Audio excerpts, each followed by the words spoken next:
Hello to all on Women Dialogues, and I'm your host Shashi with you all to create more voice for women and by women. And today's our guest, Julia Mediton. She is joining us from United Kingdom. She's the founder of Common Purpose and Women Emerging from Isolation. Julia is passionate about helping people from all backgrounds to develop as leaders and make an active, tangible contribution to their communities and to the wider society. As you can see, her experience is so wide, so much into society, so much having background from community. And I'm really excited. I hope you are as well. So let's welcome Julia on this platform. Welcome, Julia, on this platform. We are so delighted to have you. Thank you. Thank you so much. I'm delighted. I'm really feeling so happy when I'm finding you are founder of Common Purpose and Women Emerging from Isolation. It sounds to me very interesting, especially when we are talking in current scenario where we all are experiencing in some sort of way lockdown and controlling ourselves, isolation. You must be having a lot of stories. So let's start before starting coming on this point from your life and your early childhood. Share with us about your early childhood, how you grew up, where you grew up, what kind of things you found around you and all. Shashni, I was born in the south of London. Right. I don't know if you know, but there's a church in the middle of London that has a bell called the Bow Bells. It's Bow Church, and if you are born within the sound of Bow Bells, then you're Cockney. So in theory, I'm Cockney, even though I don't sound like it. But I'm a Londoner from quite humble backgrounds, except that my father was a very talented man, and he succeeded in life. But he decided that French education was much better than British education. So all my life, all my childhood, I was educated French first. Living in London, I went to the French Lycée in London, where you had French kids from all over the world. Wow. And my generation, I'm 62 now, so my generation, there were a lot of young people from the Lebanon who came to the French Lycée. So it was a very mixed and interesting society. My father got a job in New York, so when I was 10, we moved to New York. And then he got a job near Geneva. So when I was about 15, I moved to Geneva. I moved around a lot, always at French lycées. I did the baccalaureate in French. But then I went to university in the UK. I went to the London School of Economics. And I discovered that you could get a BSc in economics without actually knowing anything about economics at all, because I largely did history. Right. And I had a lovely time living in London. So I've always been in cities where there's never been a majority, and in schools where there's no majority. There was always just people from all over the world. So multicultural. I had a very unusual and very lucky childhood. From a not terribly happy home, but it was an exciting childhood. Right. And I think the way you shared your childhood, which is like full of multicultural, multi-ethnicity and experiencing each moment, different culture, how you find those impacted in your personal life or in your personal values about life? Do you know, ever since, if I meet somebody who went to a school that was many cultures, they don't have to tell me where they went to school. We all know each other immediately. Right. It's a particular. I think I had no experience all through my childhood of ever being in the majority, and also unlike most British people, I spoke more than one language. And I think that's terribly important. You know, if you only speak one language, then you see language as a translate, you know, as a scientific thing. You don't recognize the nuances of language. Um, so I had it's influenced everything that I've done, and if I find myself in a situation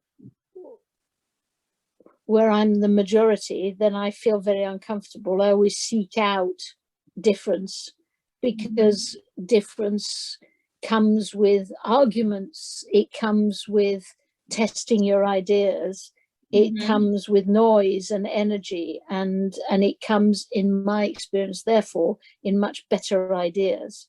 So my childhood very much influenced the fact that I yearn to turn things upside down, look at them from a different angle, and to be with people. And I can have enormous disagreements with people who are my best friends. Whereas I find that in Britain, a lot of people sort of back off if you don't agree with each other, and I've never understood that. Right. I think you brought here a lot of multicultural diversity and inclusiveness. How you adapted, how you redefined, or how you shape your own life while having those values, which I believe we are nowadays. We have specialization in those things. We have work. We have position especially dedicated for those kind of work and job in each organization and institution when we talk about. So Julia, when you are talking about it, you are such a senior person, you have experience, as you shared in current scenario when we are talking about it. And as I'm mentioning, these are becoming nowadays it become a course to teach people about diversity and inclusiveness. How you find in general that in people how we can develop, just it's like we always say formal education, but is in your case a part of your formal education, you develop that sense, you develop those kind of in you. And I know myself, I'm living in multicultural each day and enjoying it, but we are seeing a lot of hate, a lot of discrimination, whereas we want to develop love, harmony. How we can develop that? Diversity and inclusion is everywhere. Right. The language of it is everywhere. It's become very codified, and right. There are advantages to codifying things, but there are also disadvantages that and also I think in some parts of the world you've sort of produced a sort of veneer of language that makes you look like things have changed when nothing much has changed at all. So I both love D&I and hate it at the same time. It's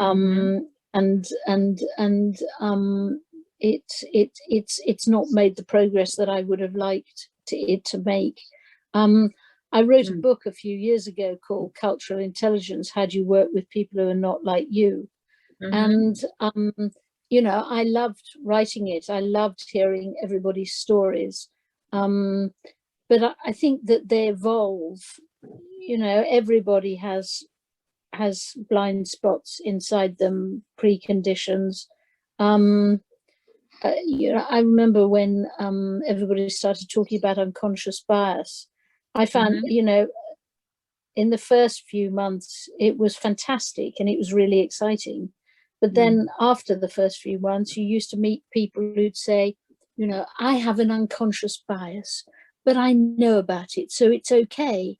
And the answer is, it's not okay, actually. It became sort of codified. So I think diversity and inclusion is a journey, and you find things inside yourself that you don't like because actually they're not based on judgment, they're based on prejudgment, and you have to unpick them and understand them. And so I think that the biggest secret, certainly, of writing the Cultural Intelligence book is that you become more culturally aware. Of course, if you described your culture to me, then I would learn a lot and I would increase my cultural intelligence. Yes. But actually, the most difficult culture to understand is your own culture, and where your own culture is helpful and where your own culture actually is the opposite. It prevents you from understanding other people. And at the worst, it makes you think, it makes you meet other cultures and treat your own culture as the benchmark. So you go and meet people and you think, is he more clever or less clever than me? Is she this or that? With you as the benchmark. And I think that people who are really cultural intelligence have stopped thinking of themselves as the benchmark. They just meet somebody who's different and think, oh, that's interesting, rather than, is that better or worse than me? Right. I think that's very beautifully way that you defined, right? Rather than having benchmark, just if you enjoy and seeing how interesting it is, how different it is. So you mentioned about your book, and I am aware that you are having two best-selling books. One is Beyond Authority, another one is, which you was mentioning, Cultural Intelligence. Would you like to share some of the detail about your Cultural Intelligence book? What is in this book? How you what is all about, so our author, being our audience, can also maybe get a little bit spice. A little bit. I wandered around and went and spoke to a lot of people who had more cultural intelligence, and I would define that as people who could cross different cultures and thrive in so doing, with a broad definition of the word culture. So culture is as much about geography as it is about generation, about backgrounds, about beliefs, about specialisms, and about sectors. Yeah. So, can you, if you work in the private sector, how good are you at working with the government? If you're in the government, how good are you at working with NGOs? If you are based in Doha, how good are you at working with somebody who's based in Argentina? So, there are all kinds of, and also, if you're my age, 62, how good are you at inspiring people who are half your age? Yeah. Wow. Wow. I'm already getting inspired by you. But also, if you're a young person, if you're a young person, how culturally, how good are you at influencing somebody who's 62? So it's crossing all the cultural boundaries. And I found that the leaders who were best at this, in my view, were the people who had, and this sounds a bit silly, who had clarified in their head their own culture, and therefore what was core, what are the things inside them, their behaviors as well as their beliefs that are core. And core means that if they stopped doing it or believing it, they would no longer be them. And then what's flex? The stuff that they can move around on. Yeah. And people say, oh, flex is the stuff that you haven't made your mind up on. And that's not true. Flex is the stuff you have made your mind up. You've decided to be flexible about it. Yeah. Right. And I found that the leaders with a lot of cultural intelligence, and therefore people trusted them, had a strong core and a strong flex. Yeah. Wow. And that's best illustrated by looking at the extremes, right? So some people have a tiny little flex and an enormous core. And I always, in my mind, think of that as my grandparents, who thought that if everybody in their street agreed with them, there wouldn't be any problems. They were all core with no ability to flex at all. And then the other extreme is people who have a tiny core and enormous flex.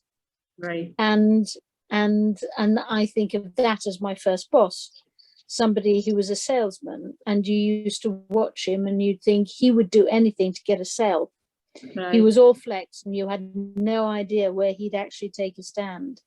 And I think that cultural intelligence comes between the sort of balance between core and flex. There's a TED talk, there's a TEDx talk on it. We'll give it in more detail. But it's a very simple approach, but it has helped me a lot over the years at working with cultures that are unfamiliar to me. Yeah, I think that's very interesting, the way you simplified between the core and the flex, because Many times people have big struggle to understand that, and maybe that becomes a struggle, become kind of adaptability issue as well. So when we are talking about all, you are as well a founder of Common Purpose, and as I was mentioning, women emerging from isolation, and the both titles are very interesting to me. Would you like to, give us little more detail about those things? What is all about? Well, when I was 29, I started the organization which is called Common Purpose. Mm-hmm. And it's really to say that whether you are a leader because you are a citizen or whether you're a leader because you are a professional, mm-hmm. you are inevitably going to be dealing with all kinds of problems that right. cross the boundaries, yes? That cross mm-hmm. the boundaries between sectors and specialisms and backgrounds and beliefs.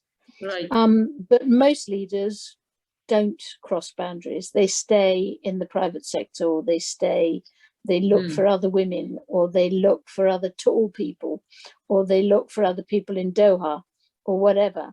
And if you stay within your own limits, I think you cannot solve the complex problems. So Common Purpose was an organization that I started, whatever it is, 32 years ago. Wow. And it grew and grew and grew, and now operates in about 120 cities around the world. Wow.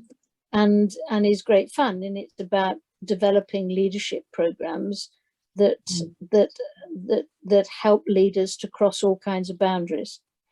And while I was the chief executive of Common Purpose, and it's an NGO, a lot of people through the years have said to me, will you run a women's leadership program? Mm-hmm. And I would say no, because Common Purpose is about crossing boundaries. However much I want to run a leadership program just for women, I can't. Right. I'm the chief executive of Common Purpose, and one of its USPs is the fact that it has diversity across all of its programs. But when I handed over being the chief executive to Adirupa Sengupta, who is our new chief executive and fantastic, I became the founder. and I could do lots of things that I might not have done in the past. Right. So I became very interested about a year ago that everybody was talking about, after COVID, things have got to be different. And they kept on talking about it being different as if it was self-evident and very obvious and it would happen. My experience is that on the whole, change doesn't happen unless you push very, very hard. And that after COVID, the real danger, we all just slide back into the old ways. Mm-hmm. And I believe that post-COVID, we are going to have a much more collaborative approach to leadership. But I don't think that will happen easily. Mm-hmm. I do believe that women are better at it than most. Mm-hmm. So I became really interested in this campaign, Women Emerging from Isolation. Could mm-hmm. you encourage women as they emerge from the isolation to really, really promote a much more collaborative approach to leadership, which is quite natural to women? Right. And to my mind, emerging from isolation is emerging from COVID. But to be honest, women have hundreds and thousands of years of experience of isolation. Mm-hmm. So they know a lot about the opposite of collaboration. They know a lot about isolation.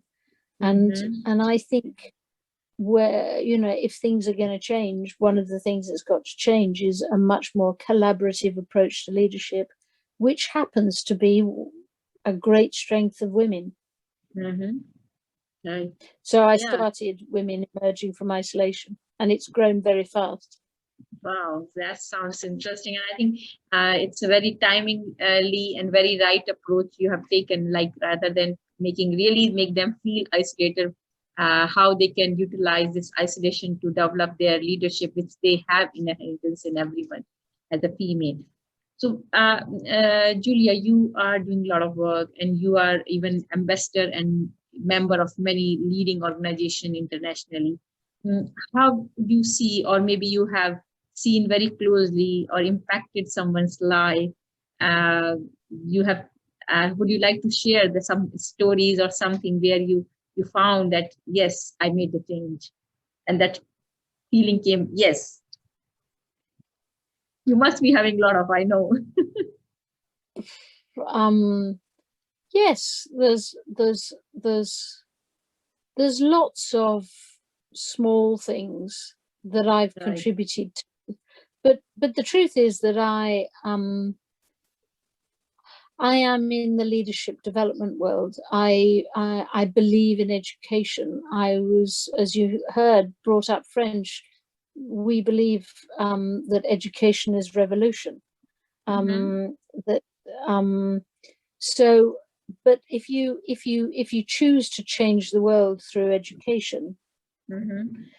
then you have to live vicariously off the triumphs of other people, and only Mm-hmm. you quietly know that you've made a contribution towards it.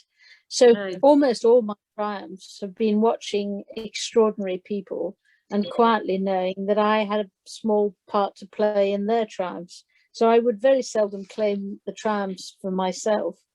Um, the there's been about nearly 100,000 people who have been on common purpose programs, and a significant proportion of them will go and do fabulous things that are collaborative, things that bring people together when they thought they had nothing in common. Mm. And those, so if I've contributed anything, it's a step change towards a much more culturally intelligent world, Mm-hmm. Mm-hmm. more leaders who are prepared to work with people who are not Right. like them, and Right. who have a faith that they and a belief that they should. Right. I also have, because during that period I have had a significant number of children. um, I have 5 children, Ah. and one of my delights has also been watching them triumph. And 2 of them work in the NHS, and they have had a terrible year, Yeah. working That's very hard. yes. Um, one of my daughters has started an NGO in the last 8 months, which has been an extraordinary experience watching her doing it, with me, with my memories of the past. So the joy is watching other people triumph, and I do believe that once you get to 62, you have to hand over your power to other people, and Right. then watch those people's backs as they use it. Right. So I do everything I can to help other people achieve great things, not me.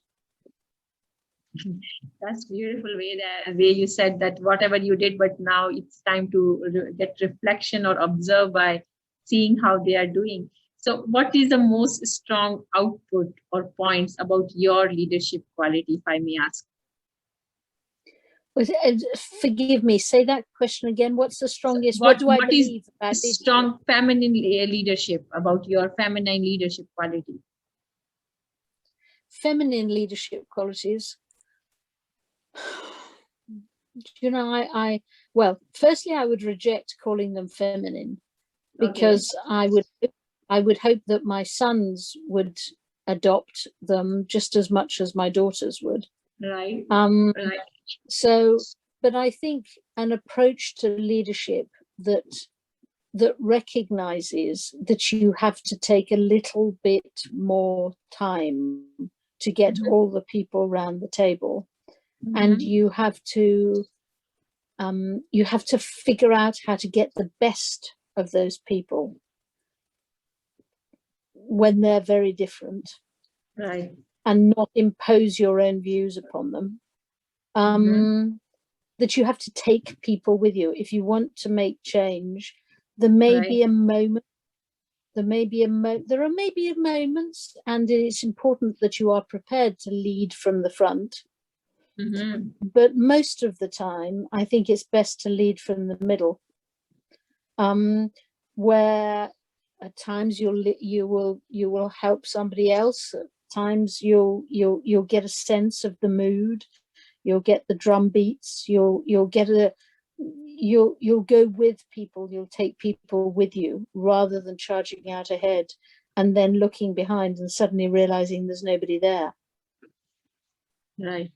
Yeah, that's so true. And I think that way you explained about that why you feel this reject feminine leadership word. I really like that because usually when you're mentioning that you want to see your grandson or your boy to see, we associate these things just with female, but I always, even myself, I believe that these quality, everyone, without based on gender, everyone should adhere and keep going on with their life rather than finding masculine and feminine. But when we talk about it, why we mention, because when we are saying, okay, I have this quality, what way you consider is very important. So as you mentioned, I really like that, and I believe people should understand and take in that same way.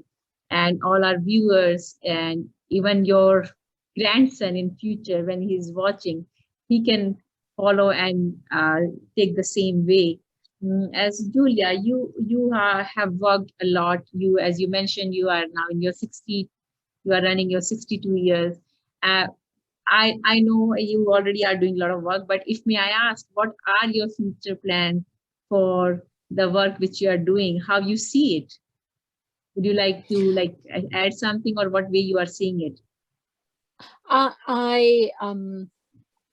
I've sort of made a list of the things that I want to do, very much. So firstly, I would like to support my daughter who started this NGO, which is for people with autoimmune conditions. Yeah. And it's called the Wren Project, and I love it, and I will do anything I can to help it. On leadership, I'm very passionate. I want to add value in a number of particular countries. I do a lot of work in Pakistan, which I think is a very important country in the world. I do an increasing amount of work in Nigeria, another country I think is very important in the world. And I am leading a big project on Europe, which I think is very important.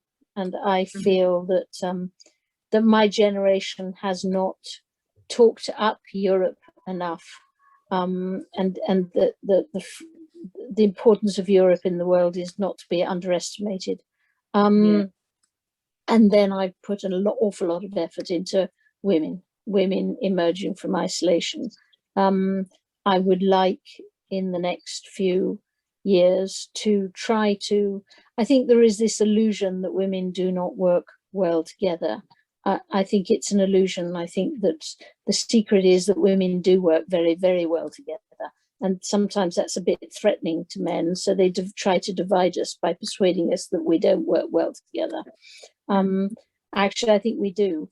But I think we could be more culturally intelligent about each other. I think that women sometimes don't, women talk about, oh, if I was brought up in that culture, I wouldn't make that compromise. And the answer to my mind is it actually wasn't a compromise, it was a decision, firstly. And secondly, if you were brought up in my culture, you probably would make the same decision. So I would like to increase the cultural intelligence of women about other women in other parts of the world, which is the reason for all this, the films that is part of Women Emerging from Isolation that comes off the LinkedIn group that women join. And secondly, I would like to write something with a number of other women about an approach to leadership that resonates for women. And I intend to launch an expedition with a number of other women, not to the North Pole, but to find the approach to women, to leadership that works for women.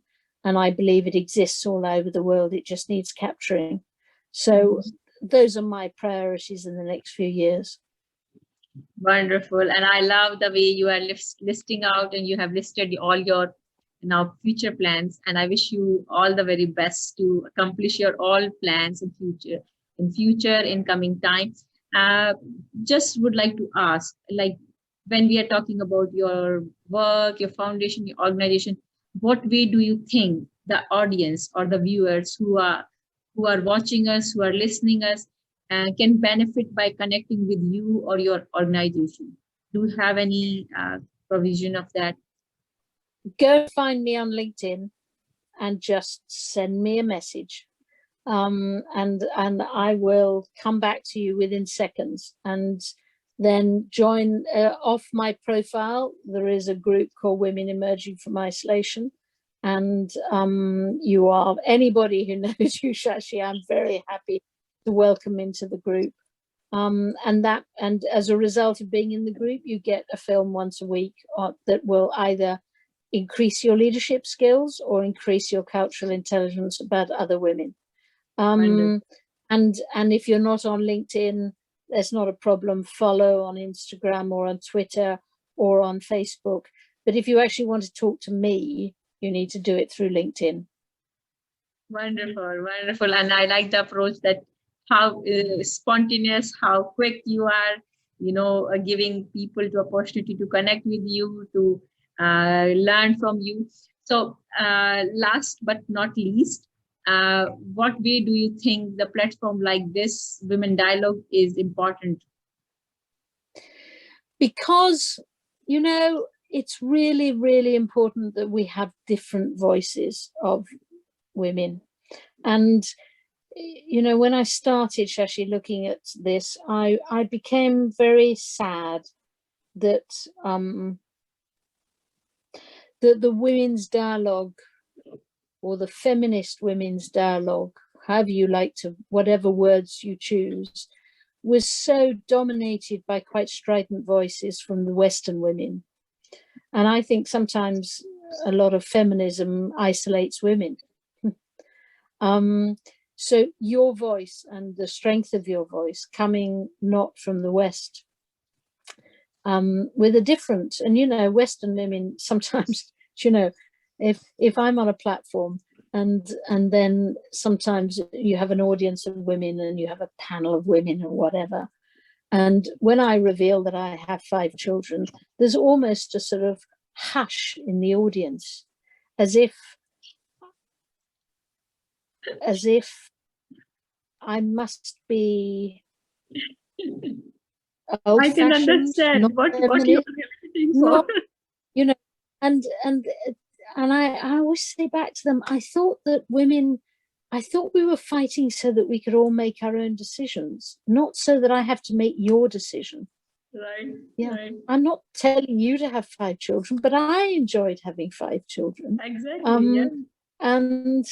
And I love the fact that you are doing this from Doha, that you're reaching out to, what is it, over 30 countries. It's wonderful, and may your voice ring through. Thank you. And thank you. The way you shared, like how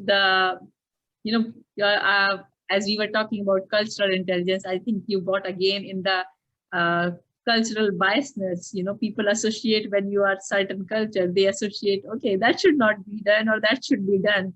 So that's called cultural biasness. And then you explain your own culture and your life, like people see like that, they indirectly they question by raising their eyebrows. They say, oh, what a compromise to have 5 children. I say, I didn't compromise to have 5 children. I chose to have 5 children. Right. Because I'm an independent woman who can make her own decisions.